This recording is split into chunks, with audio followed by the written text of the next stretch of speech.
प्रेम तत्व की अभिव्यक्ति। सत्संग प्रेमी माताओं, बहनों और भाइयों, मानव जीवन का सबसे ऊंचा विकास है प्रेम तत्व की अभिव्यक्ति में, और वह प्रेम तत्व बीज रूप से अपने में विद्यमान है, कहीं बाहर से नहीं आएगा। प्रेम भी अपने में मौजूद है।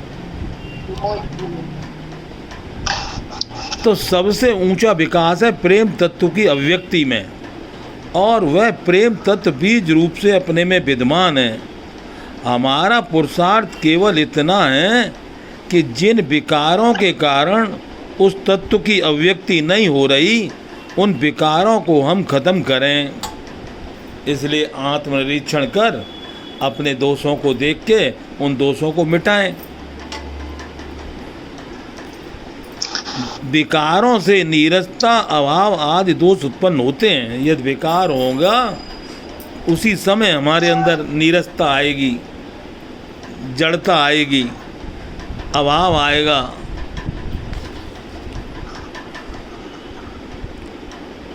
जब हम प्राप्त बल का दुरुपयोग करते हैं तब निर्बलता उत्पन्न होती है। हमारे जीवन में कमजोरी आती कहाँ से? जो बल है उसका दुरुपयोग करने से। जब हम निज विवेक का अनादर करते हैं तो लोभ मोह आबद्ध हो जाते हैं, लोभ मोह में आबद्ध हो जाते हैं। जब हम नाशवान की ओर आकर्षित होते हैं, विवेक विरोधी विश्वास जीवन में रखते हैं, तो भीतर भीतर नीरसता उत्पन्न होती है। दोष उत्पन्न होते हैं इसलिए कि उनको मिटाने का प्रश्न हम लोगों के सामने है। दोष आते इसलिए कि हम उन्हें मिटाएं। शांति, स्वाधीनता और परम प्रेम अलौकिक तत्व है, अविनाशी तत्व है और पहले से ही विद्यमान है। इसलिए इनके बनाने और मिटाने का प्रश्न नहीं है, केवल इनकी अभिव्यक्ति का प्रश्न है। अपनी भूल से जीवन में नीरसता, अभाव आदि हमने भर लिया तो प्रेम तत्व का विकास नहीं हुआ। प्रेम तत्व विद्यमान है, वही जीवन तत्व है। वह अनुपस्थित नहीं हो सकता, वह कभी मिट नहीं सकता, रहता है अवश्य। मनुष्य के व्यक्तित्व का संपूर्ण संगठन उसी प्रेम तत्व के आधार पर संगठित रहता है। हम सब के पास जो जोड़ में जोड़ है, वो जोड़ का नाम है प्रेम।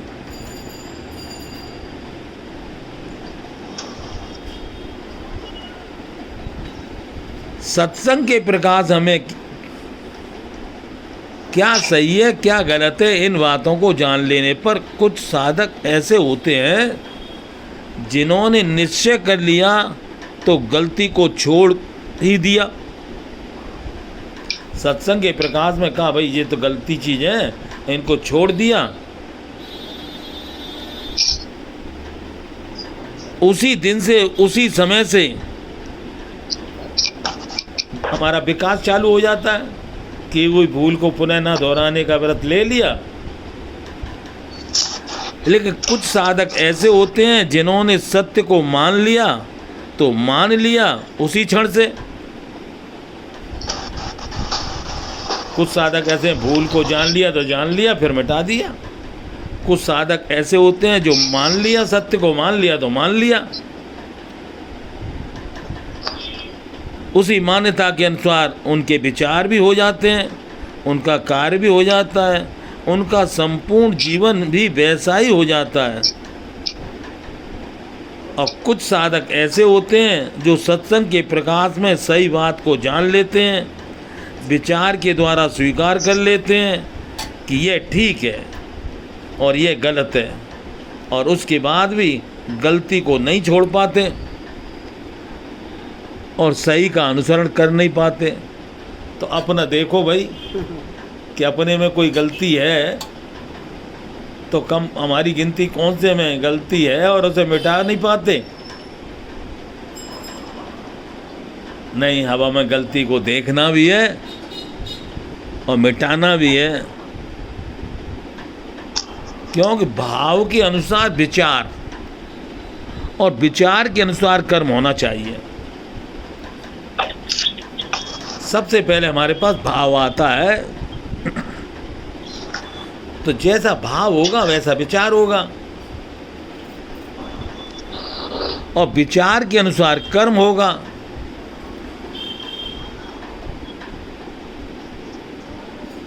जैसा हमारा विश्वास होगा उसी के अनुसार चिंतन और कर्म होगा। तो तीनों मिलकर एक ही व्यक्तित्व के अनिवार्य पहलू हैं। इन तीनों का संगठित रहना मनुष्य के उच्चतम विकास के लिए बहुत आवश्यक है।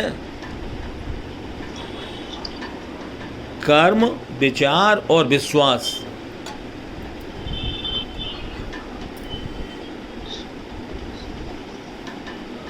कुछ मानता है और कुछ विश्वास करता है, कुछ काम करता है, कुछ तो वो मनुष्य जीवन के सत्य को नहीं पा सकता। करता कुछ है और जानता कुछ है, मानता कुछ है, करता कुछ है। तो इसलिए हमारा जानना, मानना और करना, ये तीनों सही सही होना चाहिए।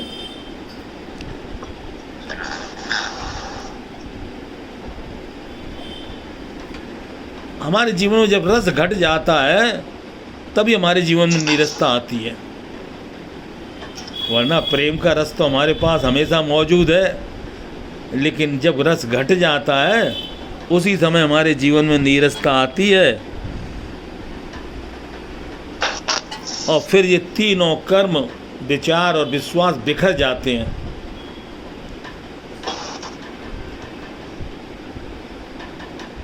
विचार से कोई बात उसको बिल्कुल साफ समझ में आ जाती है कि यह एकदम ठीक है। बुद्धि के द्वारा ठीक सोच लिया, फिर भी उसके अनुसार कर नहीं पाते, उसके अनुसार चल नहीं पाते।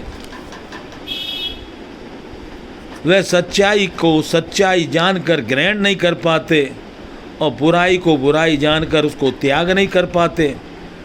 इस प्रकार के द्वंद्व से जीवन में बड़ी कमजोरी आ जाती है, बहुत तकलीफ हो जाती है।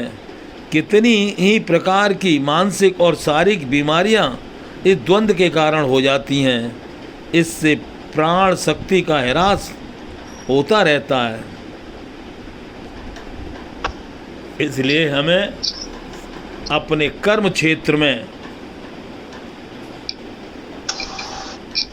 क्या देखा, यदि गलती नहीं करेंगे, निष्काम भाव से कर्म करेंगे, अप्रयत्न होने की दृष्टि से परिश्रम करेंगे तो बड़ी शांति मिलेगी। क्योंकि एक क्षेत्र है कर्म का।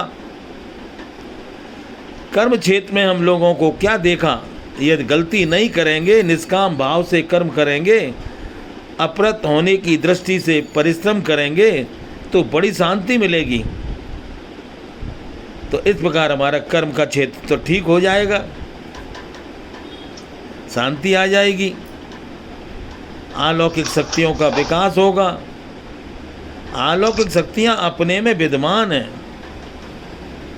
पर अविकसित दबी हुई हैं। शक्तियां हैं लेकिन वो थोड़ी दबी हुई हैं और विकसित नहीं हैं।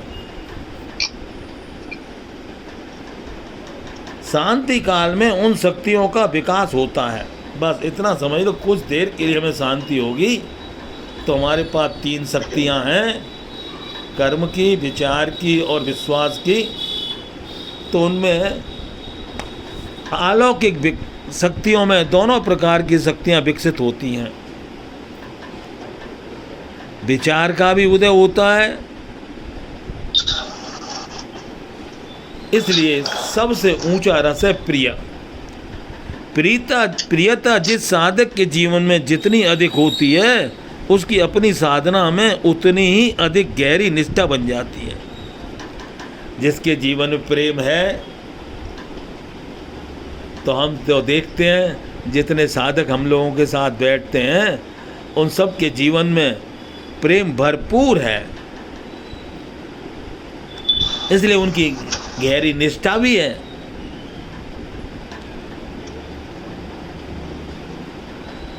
आज हमारे हृदय में यदि कठोरता है, जड़ता है, नीरसता है, तो क्यों आई? हमने जो अपने में जो अपना है उसी की ओर से विमुख होकर जो आज तक किसी का हो नहीं सका और ना हो सकेगा, उसमें अपनी पसंदगी को उलझा दिया। अरे भाई, निसारा कर दिया, अपना है, अपने में है, अभी है, उसमें रहो तो सारी प्रियता आ जाएगी। लेकिन अपने को, जहाँ हमारा अपना कोई है ही नहीं, उसमें मैं अपने को उलझा दिया। इसलिए एक बहुत ऊंची बात है, स्व से भिन्न जो दृश्य जगत है उसकी वस्तुओं में, उसके व्यक्तियों में आकर्षण बना हुआ है। खाली बस यही है, अपने से भिन्न है, हम उसी में उलझे हुए हैं। वरना अपने से भिन्न कोई और चीज़ है ही नहीं। अपने हैं तो परमात्मा है, अपने हैं तो शांति है, अपने हैं तो मुक्ति है। तो इसलिए स्व से भिन्न जो दृश्य जगत है, अपने से भिन्न जो कुछ चीज़ है,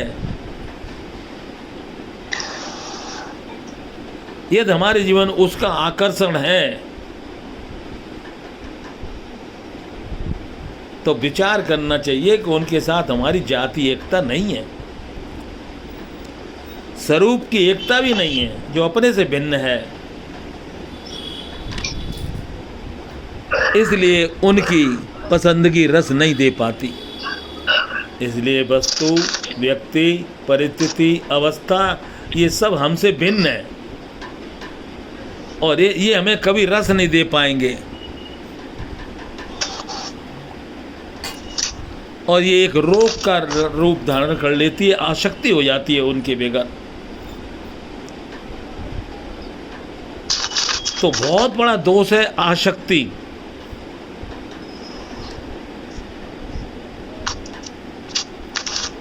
जब जीवन में आसक्ति आ जाती है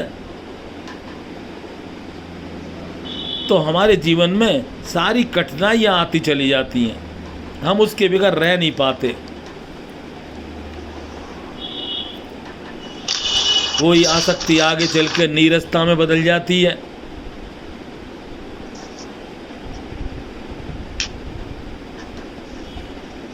और जो तत्व हमें परमात्मा ने प्रेम जैसा रूप चीज दी थी, उसकी हम रक्षा नहीं कर पाते आसक्ति के कारण। सुख भोग की लालच में पड़कर उसको आसक्ति से दूषित कर दिया, सुख भोग की तृष्णा से उसको सुखा दिया। ये भूल हो गई। अब इस भूल को छोड़ना है। इसका उपाय यह है कि जहाँ जहाँ अपने जीवन में ब्रह्म जगत की ओर पसंदगी दिखाई दे, अकेले में बैठकर अपना चित्र अपने सामने रखकर विवेक के प्रकाश में उसका विवेचन करें और उसका त्याग करें। तो इस प्रकार एक दोष था आसक्ति का, वो आसक्ति का दोष मिट जाएगा। और एक बहुत बड़ा दोष है जिसे हम पहचान नहीं पाते, उस दोष का नाम है लोभ। लोभ दोष जब तक रहता है तब तक हाथ में धन लेना अच्छा लगता है। लोभ की पहचान ये है, बस यही सोचते हैं हाथ में धन होना चाहिए। जैसे हाथ में धन आया वैसे ही लोभ आया और बड़ा अच्छा लगता है। तो उसको रस नहीं मानना चाहिए।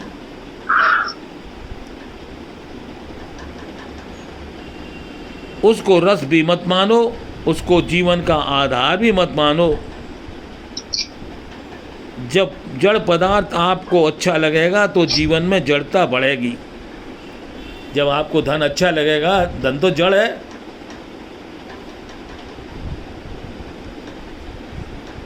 इसी के बाद पहला रोग बताया आसक्ति, दूसरा बताया लोभ और तीसरा दोष है मोह।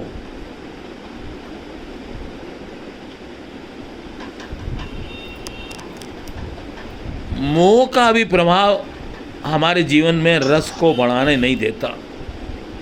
हमारा किसी के प्रति मोह हो जाता है तो वो हमारे अंदर रस नहीं बढ़ने देता, प्रेम नहीं आने देता। तो उसी समय सावधान होना चाहिए। ये बहुत आवश्यक बात है।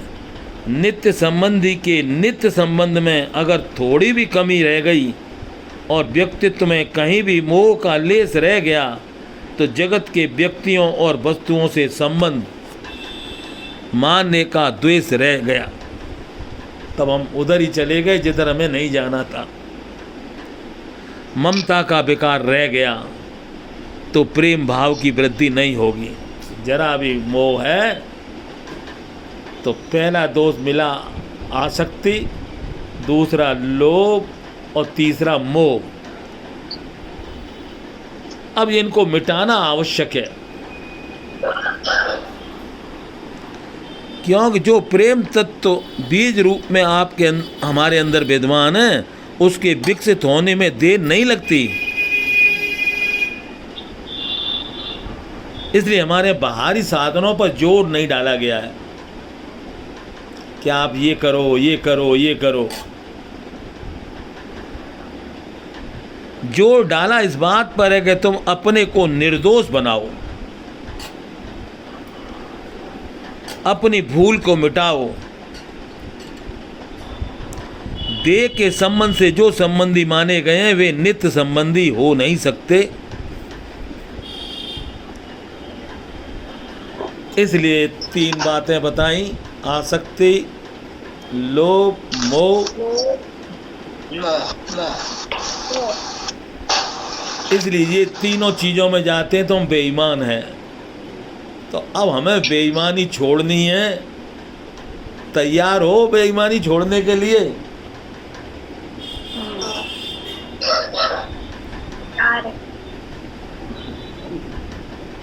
यदि बेईमानी छोड़ दोगे तो बहादुर बन जाओगे और बेईमानी बनी रखी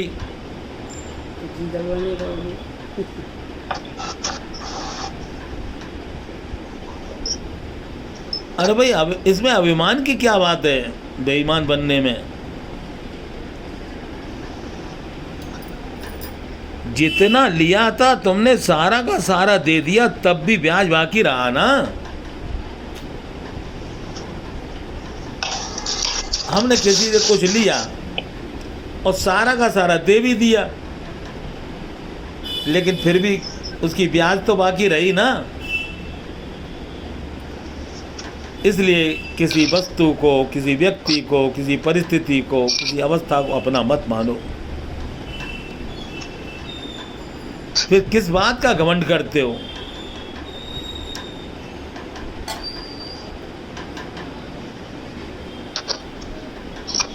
इसलिए त्याग का भी अभिमान मत करो।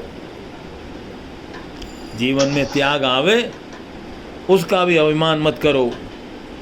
त्याग के आभास का भी त्याग करो। ये बात भी भूल जाओ कि हमने त्याग किया है।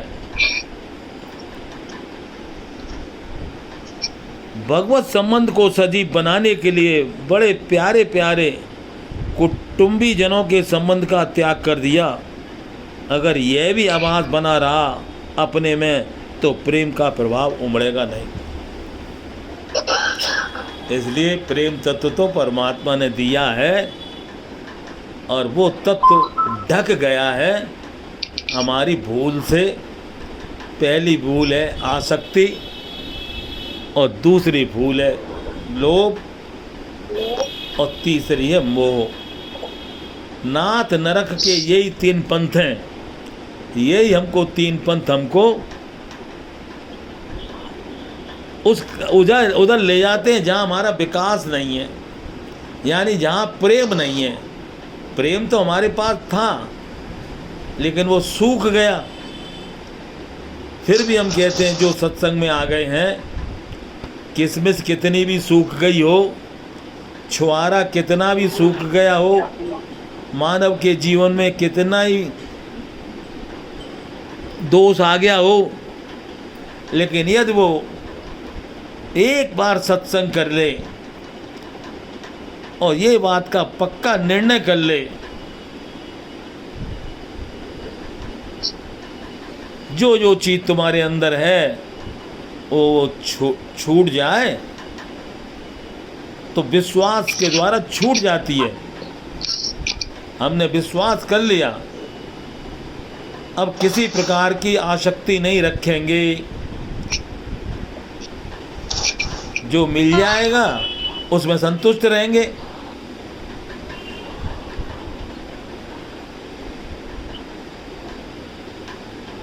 फिर दूसरा है लोभ। ये पता नहीं चलता, ये लोभ बहुत बड़ा, लोभ को एक तरह मेरी भाषा में हमने इसको कहा है, ये चोर के पास होता है लोभ।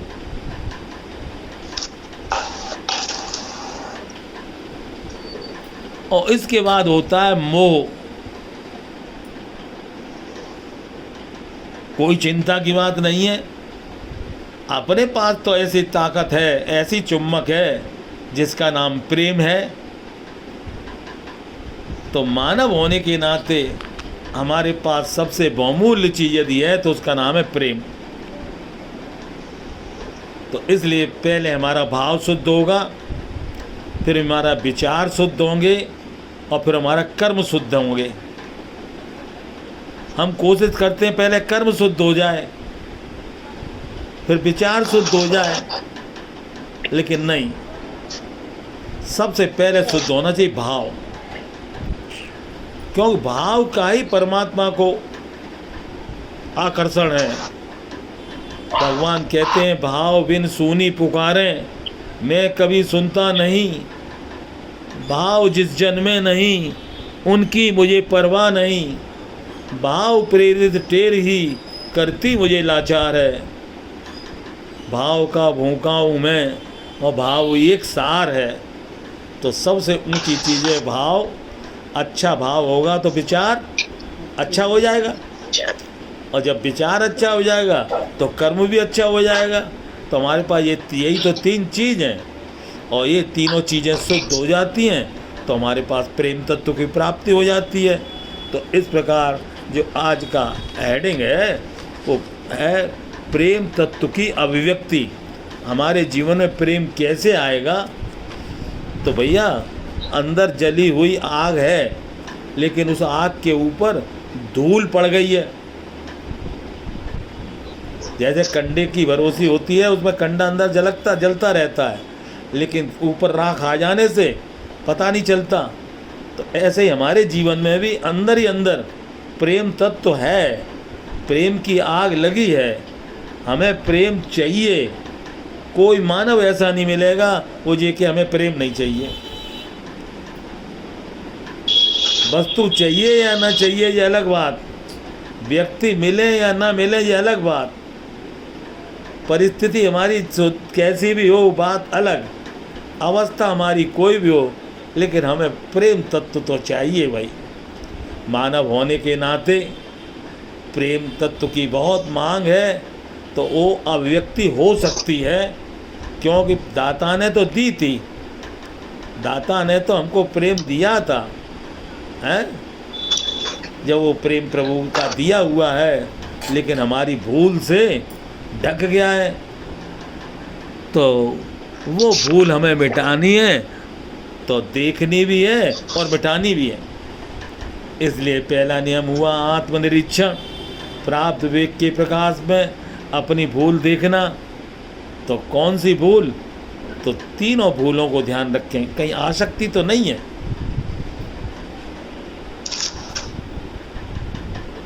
छोटी छोटी चीज़ों की आसक्ति हो जाती है, आप नहीं समझते हो।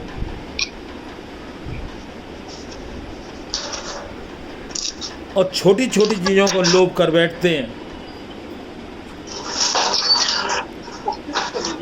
और ऐसे ही छोटी छोटी चीज़ों से मोह कर बैठते हैं। तो इस प्रकार हमारे जीवन में ये जो दोष हैं, तो प्रेम कहाँ से आएगा? आ सकता है प्रेम कैसे ही?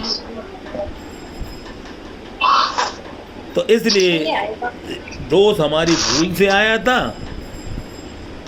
और हमारे ऊपर दायित्व है भूल को ढूंढना भी और मिटाना भी। की हुई भूल को पुनः न दोहराने का व्रत लेकर सरल विश्वास पूर्वक प्रार्थना करना, हे प्रभु अब मैं भूल तो नहीं करूँगा। कौन सी भूल? आसक्ति की भूल, लोभ की भूल, मोह की भूल। जड़ में जाके बैठ गई हैं ये दोष। लोभ का दोष जड़ में जाके बैठ गया है। आसक्ति का दोष अंदर जाकर तह में नीचे है, तो काई नीचे जम गई है। आसक्ति की, लोभ की और मोह की। अब वो काई युक्त पानी कभी शुद्ध कैसे हो सकता है? हमारा जीवन शुद्ध कैसे हो सकता है? काई में चलना भी कितना मुश्किल होता है। जहाँ फिसलन हो वहाँ हम चल पाते हैं? नहीं चल पाते हैं। इसलिए हमें पहला काम है प्रेम की अभिव्यक्ति करना। तो देखो, जानवर भी, गाय भी होती है, कैसे प्रेम करती है अपने बच्चे को, कैसा चाटती है। हे मनुष्य, तेरे पास प्रेम क्यों नहीं है? तो उसका कोई दोष तो है नहीं। उसका दोष है कि वो जो उसने भूल की है, उस भूल को मिटाना तो चाहता है, मिटा नहीं पा रहा। हम चाहते तो हैं कि हम भूल ना करें, किसी बात की आसक्ति ना करें, किसी बात का लोभ ना करें, किसी प्रकार का मोह ना करें। तो जानते तो ना करें, लेकिन कर बैठते हैं। तो दो तरह के साधक होते हैं। एक बार जिसने पक्का कर लिया कि ये काम हमें नहीं करना है तो नहीं करना है, और एक साधक सॉरी सॉरी करते रहते हैं, अब कर लिया आगे नहीं करूँगा, आगे से नहीं करूँगा। तो हम तो कभी मंदिर में देखते हैं लोगों को, दोनों कान पकड़ पकड़ के खींचते बहुत हैं अपने कानों को, और रोजाना ही कान खींचते हैं मंदिर के आगे जाके। मंदिर में क्या दर्शन करने गए थे कि कान खींचने गए थे?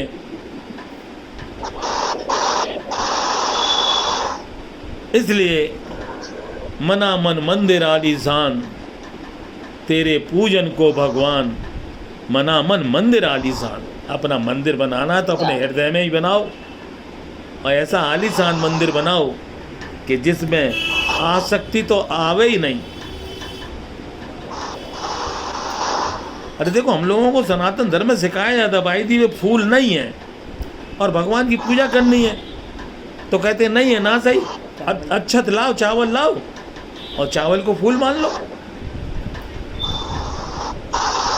आसक्ति नहीं है कि फूल नहीं है।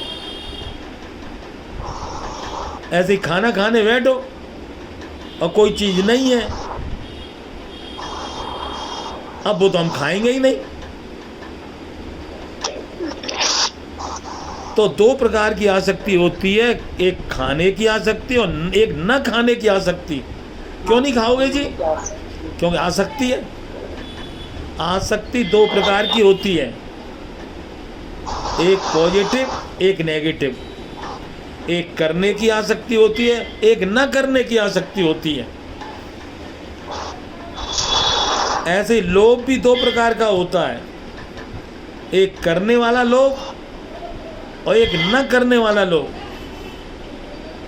और ऐसे ही मोह भी। तो ये दो प्रकार के होते हैं। अब दो प्रकार के में से हमको अपना प्रकार चुनना है, और अपने प्रकार को चुनने के लिए उसमें पहले भाव की शुद्धि लानी है। जब भाव की शुद्धि आएगी तो विचार की शुद्धि आएगी, और विचार की शुद्धि आएगी तो कर्म की शुद्धि आएगी, और जीवन सफल हो जाएगा।